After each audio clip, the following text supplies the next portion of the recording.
हाय, एक छोटा सा क्वेश्चन पूछूंगी आज। आपको क्या लगता है आपकी डिग्री कहाँ सबसे ज़्यादा अच्छी लगती है? आपकी फाइल में, जब आप जगह जगह खटखटा के नौकरी मांग रहे होते हो, या फिर आपको लगता है कि उसकी सॉफ्ट कॉपी लिंक्डइन पे या फिर लेट्स से रेज्यूमे में कहीं कुछ अटैच करके वहाँ? नहीं, एक्चुअली फ्रेम करा के घर पे रख दो, गेस्ट्स आएंगे वहीं पे अच्छी लगेगी। बिकॉज अब टाइम बदल चुका है। आपको मैं 100 बार से ज़्यादा ये बात बता चुकी हूँ कि जॉब के लिए स्किल्स का वेट ज़्यादा होता है। डिग्री ज़रूरी है, हर बच्चे को एजुकेटेड होना चाहिए, लेकिन हमेशा ये याद रखना पड़ेगा हम लोगों को कि भाई एजुकेशन मतलब कि school, college and all these things, इसके आगे एक्स्ट्रा एफर्ट से अर्न किए गए स्किल्स का वेट अब कहीं ज़्यादा हो चुका है। कभी सोचा है कि जो ट्रॉफीज, सर्टिफिकेट्स या ग्रेड्स आपने इतने सालों की मेहनत में जीते हैं, क्या वो सच में आपकी असली स्किल्स को दिखा पाएंगे? तुमने किसी को बोला मैं तो क्लास 12th में 90% लाया था, उसका क्या मतलब होगा? आज के टाइम में ज़्यादातर कंपनी सिर्फ डिग्रीज नहीं देखती हैं, वो देखते हैं कि आपका talent, creativity, problem solving approach, communication skills, leadership skills, analytical skills कैसे हैं। और आपने भी देखा होगा कि बहुत सारे सॉलिड लोग जो बहुत सक्सेसफुल हैं, for example somebody like Elon Musk, जो कि बिल्कुल ही ultra progressive and extremely successful entrepreneur भी हैं, उन्होंने ट्वीट करके बोला था, I think the value of a college education is somewhat overweighted. Too many people spend a lot of years to accumulate a ton of debt, and they often don't even have useful skills and they can apply afterwards. कुछ ऐसा ही शायद उन्होंने कहा था। मैं कोशिश करूंगी कि आपको उसका रेफरेंस दिख जाए उस ट्वीट का। दोस्तों, समझने वाली बात यह है कि आप और मैं और हमारे बहुत सारे दोस्त पढ़ाई के लिए अक्सर लोन लेते हैं। Education loan is a very common thing in our country. Education loan तो ले लेते हैं, लेकिन क्या पढ़ाई करके जब निकलते हैं तो उस लोन की भरपाई करने के काबिल भी बन पाते हैं? इतना सारा डेट तो वो एक्चुअली अपने सर पे डाल लेते हैं, but then what's the outcome? नौकरी भी फिर ऐसी लगे ना यार कि करोड़ 2 करोड़ एक बार में निपटारा हो जाए। सोचने की बात है। एनीवे, नेक्स्ट क्वेश्चन ये आता है कि क्या आपको पता है कि लिंक्डइन 2023 वर्कप्लेस लर्निंग रिपोर्ट के मुताबिक 75% ऑफ हायरिंग मैनेजर्स अब प्रायोरिटाइज करते हैं स्किल्स ओवर डिग्रीज को। पहले भी मतलब मुझे लगता है कि परसेंटेज वाली हायरिंग तो बहुत पहले बंद हो गई थी कि तुम्हारे कितने परसेंट हैं 12th में एंड ग्रेड्स में, ये सब नहीं देखा जाता था। लेकिन अब तो ब्लेटेंटली डिग्रीज को मतलब एक तरीके से इग्नोर किया जा रहा है, स्किल देखे जा रहे हैं। सर्टिफिकेशन हो जाए या फिर otherwise any proof that shows that तुम्हारे पास स्किल्स कितने हैं। जब वो कैंडिडेट्स को एवेल्युएट करते हैं तो वो मेक श्योर करते हैं कि skills, and 75% is a big number I believe. Anyway, एक और अच्छी कहानी जो मैंने एक और रेफरेंस वीडियो में कहा भी था कि दिल्ली यूनिवर्सिटी के कॉलेज की टॉपर हैं, उन्होंने मतलब सबको आई थिंक बहुत सारे इंटरव्यूज़ भी दे दिए इस मामले में, तो शायद उनसे लोगों ने डिस्कस भी किया जा करके कि उन्होंने कहा कि डिग्रीज और ट्रॉफीज इंटर्नशिप भी नहीं दिला पा रही हैं उनको। सो बिस्मा फरीद करके एक स्टूडेंट हैं दिल्ली यूनिवर्सिटी के हंसराज कॉलेज के, शायद इंग्लिश ऑनर्स वो कर रही थी और टॉपर रही उसमें। उन्होंने अपनी लिंक्डइन पर जाकर के कहानी को शेयर करते हुए बताया कि लगभग 10 ट्रॉफीज, 50 से ज़्यादा सर्टिफिकेट्स वो जीत चुकी हैं, लेकिन जब इंटर्नशिप के लिए अप्लाई किया तो अक्सर एक ही सवाल मिलता, आपके पास स्किल कौन से हैं? बिस्मा ने कहा कि उनके प्रोफेसर्स और रिलेटिव्स और घर वाले हमेशा उन्हें मार्क्स पर फोकस करने के लिए कहते थे, लेकिन जब असली दुनिया में उन्होंने कदम रखा तो कहानी कुछ और ही निकली एंड समझ आया कि स्किल्स बहुत ज़रूरी हैं। उन्होंने अपने एक्सपीरियंस को सबके साथ शेयर करते कुछ और बातें भी कहीं। मैंने आर्टिकल देखा तो कुछ एक बातें जो मुझे समझ में आई, उन्होंने ये भी बोला कि मार्क्स ज़रूरी हैं, ठीक है, नंबर ले आओ, लेकिन अगर आपके पास प्रैक्टिकल स्किल्स नहीं है तो आपको अपॉर्चुनिटीज़ नहीं मिलेंगी। स्टूडेंट्स को यार, वो क्योंकि खुद वो स्टूडेंट ही थी तो उन्होंने इनकरेज करने के लिए भी 1-2 बातें कही कि अपने एकेडमिक्स के साथ साथ रियल वर्ल्ड स्किल्स को भी सीखिए, जैसे कम्युनिकेशन हो गया, प्रॉब्लम सॉल्विंग हो गया, टाइम मैनेजमेंट हो गया, and technical skills as well. Books को बंद मत करो, लेकिन स्किल्स को अपनी डेली रूटीन का हिस्सा बनाओ। ये भी बिस्मा के ही कुछ वर्ड्स हैं। अब जब इस तरीके से लोग, बच्चे बाहर निकल करके सिचुएशन को एनालाइज करके अपने रियल स्किल्स आपके साथ, अपने रियल एक्सपीरियंसेस इनफैक्ट आपके साथ शेयर कर रहे हैं, और वो भी बता रहे हैं कि कहीं ना कहीं ये एक मेजर स्ट्रगल है ना, कि स्किल्स और प्रैक्टिकल एक्सपीरियंस यही असली वैल्यू रख रहे हैं।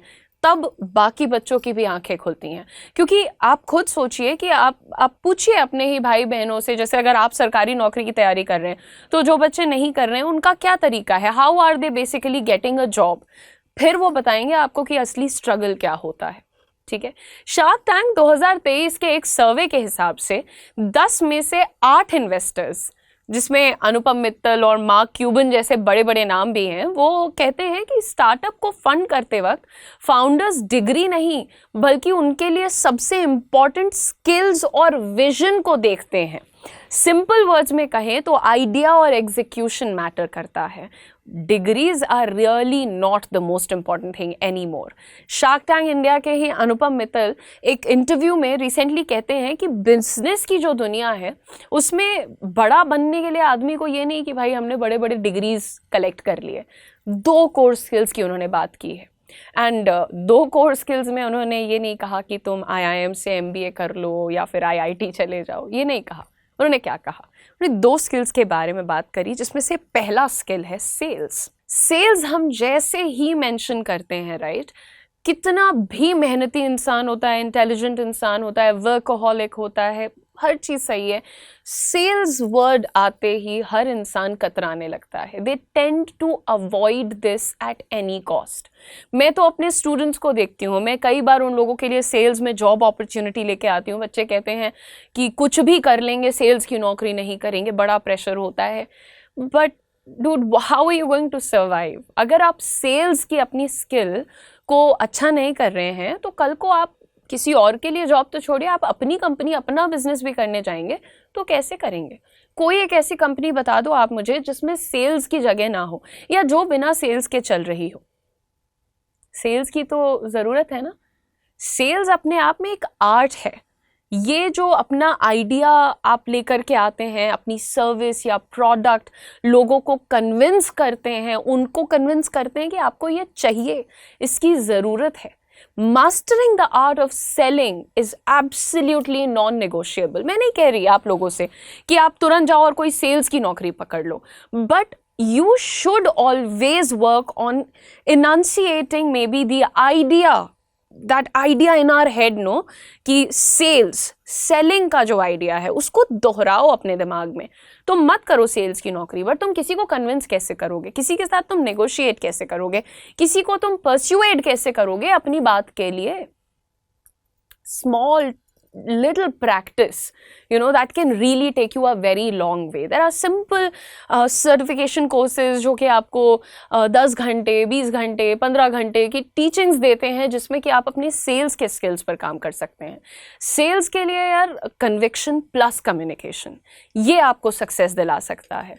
इन sales conviction and communication are game changers, basically what I'm trying to say. Conviction क्या होता है? मन में वो एक दृढ़ इच्छा, वो क्लैरिटी कि हमारा प्रोडक्ट अच्छा है, हमारा आइडिया अच्छा है, मेरा ओपिनियन सही है, उसको रख पाने की जो कला है, उससे आपको कॉन्फिडेंस आता है कि जो मैं बेच रहा हूँ, जो मैं सामने वाले को कह रहा हूँ, क्यों वो सही है। ये आपको मदद करता है ओवरऑल, क्योंकि if you don't believe in your product, your idea, your thought process, your opinion, तो फिर आपको क्यों लगता है कि आपके मम्मी पापा या आपके फ्यूचर क्लाइंट्स आपके प्रोडक्ट, आपकी बात, आपके ओपिनियन को मान लेंगे या प्रोडक्ट को परचेज कर लेंगे, etcetera. For example, Steve Jobs sold iPhones with passion, making people feel its value. And if you notice, तो iPhone की सेल्स का जो क्रेडिट है या फिर ये जो iPhone का क्रेज है, इसके पीछे का क्रेडिट लोग अभी भी स्टीव जॉब्स को देते हैं। बट क्यों?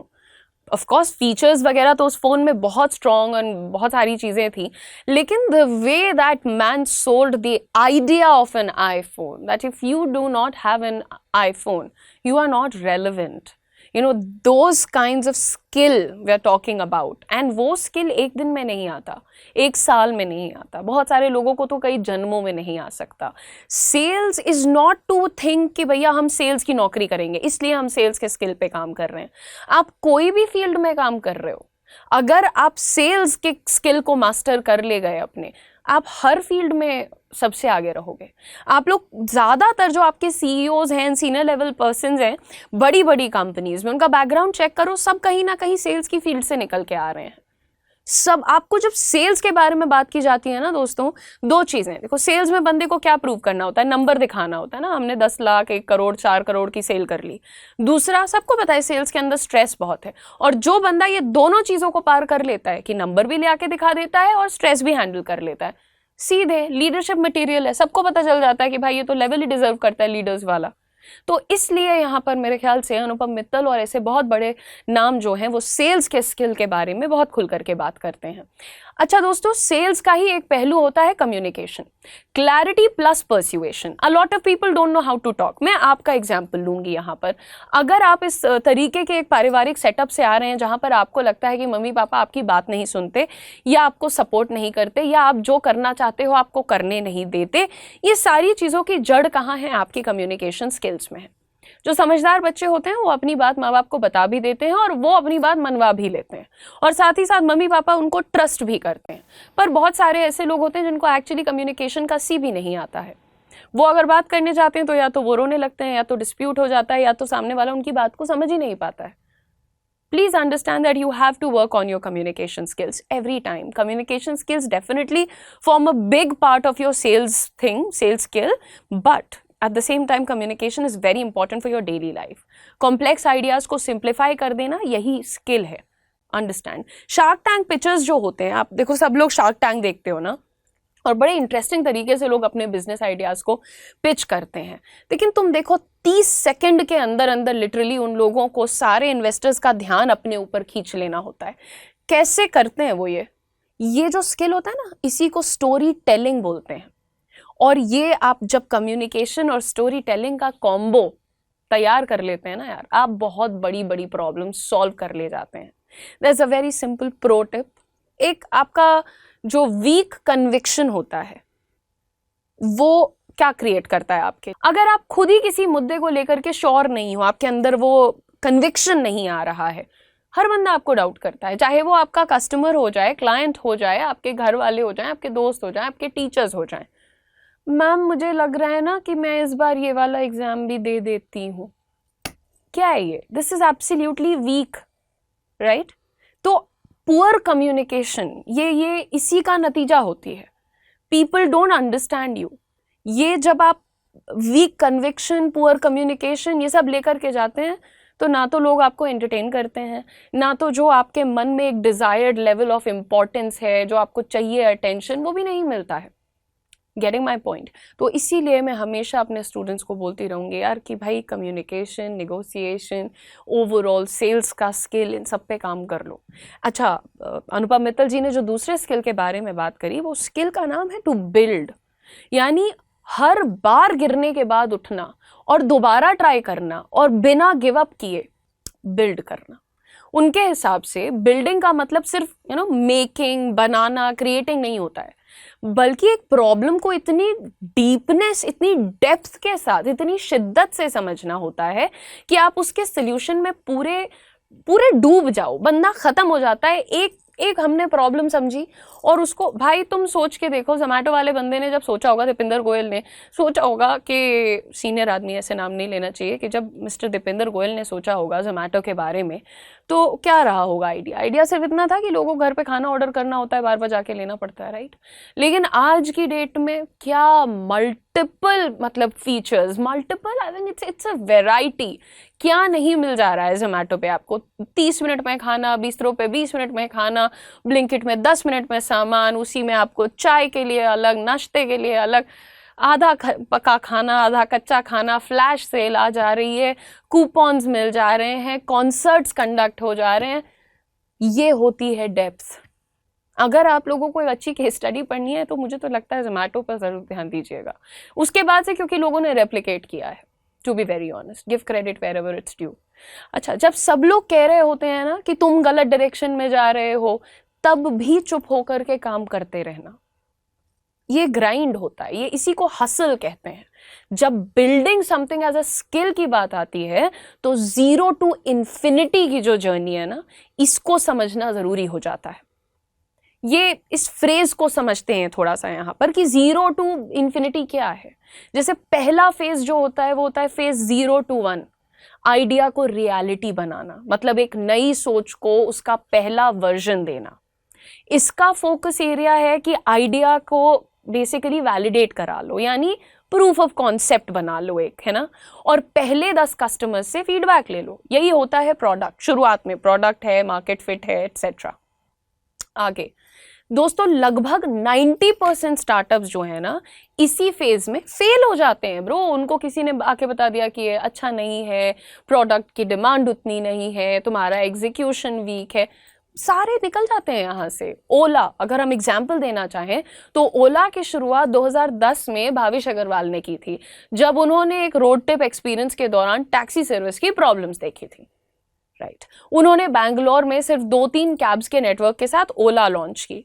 बुकिंग मैन्युअली या सिंपल वेबसाइट के थ्रू हो सकती थी, आइडिया भी सिंपल था, लोग घर बैठ के कैब बुक कर सकते थे। पहले कुछ ही कस्टमर्स को ऑनबोर्ड किया गया, फिर उन्होंने फीडबैक लिया और सर्विस रिफाइन की गई। इसका एक और एग्जाम्पल है जो कि मुझे बहुत पसंद है, जोमैटो, जो पहले सिर्फ रेस्टोरेंट लिस्टिंग्स देता था बट अब फूड डिलीवरी देता है, और आने वाले टाइम में क्या क्या डिलीवर कर देगा। ब्लिंकिट पे प्रिंट आउट्स आते हैं भाई, आप फोटो भेज दो, डॉक्यूमेंट भेज दो, वो प्रिंट आउट आपके घर पे डिलीवर कर रहे हैं। इसलिए मुझे पसंद है जोमैटो। फेज 1 to 10 यानी जो नेक्स्ट फेज है, वो जो 0 to infinity का फेज हम समझ रहे हैं, उसमें आप फेज 1 to 10 को देखो। छोटे बिजनेस को स्केल करना, स्केल समझते हैं ना, जो अगर डिमांड बढ़ गई तो कैसे उसको हैंडल करोगे, मतलब एक सिटी या मार्केट से बाहर निकलना और बिजनेस को एक्सपैंड करना, जिसका फोकस एरिया होता है बिजनेस प्रोसेसेस सेट करना ताकि सिस्टम ऑटोमेशन से चले। लेकिन यहां चैलेंज आता है, स्केल करते वक्त पैसा जल्दी खत्म हो जाता है, सस्टेनेबल ग्रोथ मेंटेन करना बहुत मुश्किल होता है, it's not easy in general. Swiggy का एग्जांपल ले लो। स्विगी ने बैंगलोर से स्टार्ट करके बाद में मेट्रोज में एक्सपेंशन किया था। मामा अर्थ ने मॉम्स के लिए प्रोडक्ट बनाए, फिर फैमिली सेगमेंट में एक्सपैंड किया, राइट। तो सब लोग शुरू कहीं और से करते हैं, फिर उसको स्केल करते हैं। इसीलिए कहते हैं कि अपने आइडिया की स्केलेबिलिटी को भी जरा चेक किया करो, है ना। अब भैया फेज 10 to infinity, अभी तुम्हें 0 to 1 का पता है कि प्रोडक्ट ले आना है, फीडबैक लेना है, रिफाइन करना है स्टफ। अच्छा, उसके 1 से 10 में तुमको स्केल कर लेना है वहां पर। अब 10 to infinity तुम्हारी पूरी दौड़ क्या है कि मार्केट का लीडर बनना है, यानी इंडस्ट्री को डोमिनेट करना है और कंपटीशन को बीट करना है। यहाँ फोकस रहता है कि न्यू प्रोडक्ट लाइंस लॉन्च करो, जैसे अमेजॉन ने AWS लॉन्च किया था, अगर आपने नहीं पढ़ा है तो पढ़िए। एक्विजिशन से मार्केट शेयर बढ़ा लो, जैसे फॉर एग्जांपल फेसबुक ने व्हाट्सएप और इंस्टाग्राम खरीदा था, क्या जरूरत थी भाई, खरीद लिया था ना। लेकिन फिर भी इंडस्ट्री लेवल कंपटीशन और गवर्नमेंट रेगुलेशंस के लिए आपको तैयार रहना पड़ता है, हर ऑर्गेनाइजेशन को। चैलेंज अब आप सिर्फ ग्रोथ नहीं, मार्केट लीडरशिप के अगेंस्ट लड़ रहे होते हैं, फेस कर रहे होते हैं। यहाँ नए प्लेयर्स और पॉलिसी लेवल हर्डल्स आ जाते हैं। इसमें एग्जांपल्स बहुत सारे हैं। रिलायंस जियो ने फ्री 4G देकर टेलीग्राम क्यों बोल रही हूँ मैं, टेलीकॉम मार्केट डिसरप्ट कर दिया। टेलीग्राम अपने आप में एक बेसिक बहुत बड़ी केस स्टडी है जो मैं कभी डिस्कस करूंगी आप लोगों के साथ। गूगल ने सर्च इंजन से शुरुआत की, आज यूट्यूब, एंड्रॉइड, क्लाउड सर्विसेज सब कुछ पे छाया हुआ है। ये बिल्ड करने का माइंडसेट है जो मैं आप लोगों को सिखा रही हूं।